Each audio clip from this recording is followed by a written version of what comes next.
Are your lights starting to dim, or maybe some of your slides are just slowly coming in? Well, chances are your battery is not getting charged. So in this video, I'm going to walk you through why that may happen and how to fix it.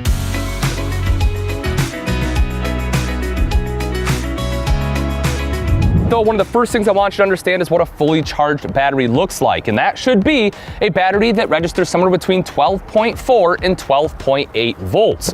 See, what happens is if you start to get too far below that 12 volt point, a lot of your 12 volt systems inside that are meant to run on 12 volts suddenly don't work the way they're supposed to. And if it starts getting low enough, your slides will be really slow or just not function at all. Or for example, if you have hydraulic jacks, because the low voltage, it actually increases the amperage of the pump and it will constantly trip that resettable breaker. And all these are issues you obviously don't want to have happen. So what do?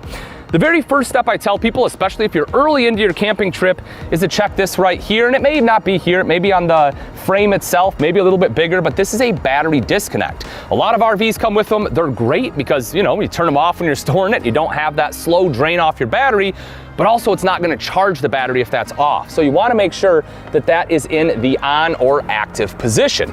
If that's good, the next thing you want to check is some of your connections around the battery itself. You want to make sure that you have a good crimp here, that the wire is not loose, because if it's not a good connection, it's going to be an issue. Same thing, you want to make sure it's nice and tight on the terminal itself, and you want to make sure it's not overly corroded. If you have a lot of corrosion, it's going to be a weak signal strength, and that can be part of the reason that it's not getting that charge. Now, some RVs as well, this one's a little bit different. This one has the going into this 12 volt distribution box, but a lot of times the ground is just grounded right to the frame. And you want to make sure that isn't super rusted out as well, or again, corroded for the exact same reasons. If all of that is looking good, what I like to tell people next is to check your source of 120.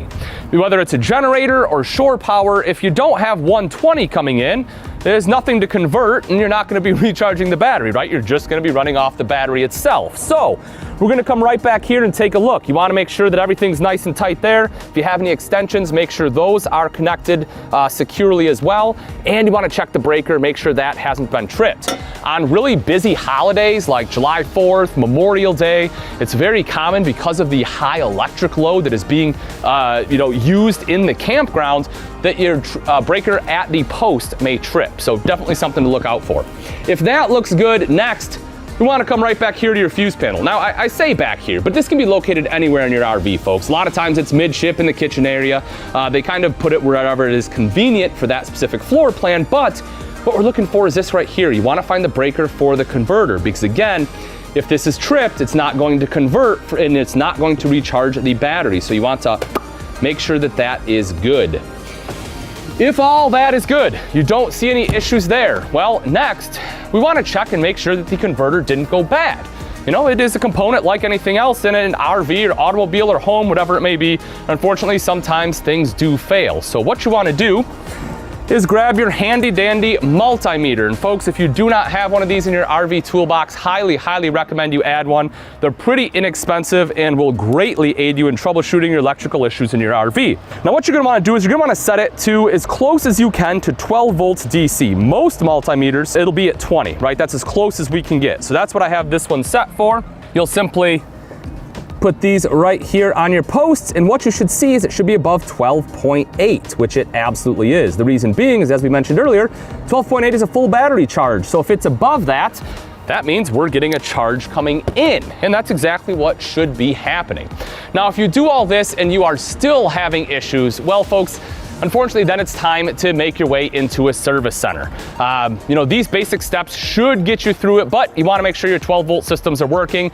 If your battery is completely dead, we do have a service tech hotline you can call so they can try to walk you through some other things, as well as get you roadside assistance to get your RV where it needs to go if you need that service. Folks, I hope you enjoyed this video. Hopefully it got you back up and running. If you like this video, be sure to hit that like button and subscribe so you can get more how-to and troubleshooting information.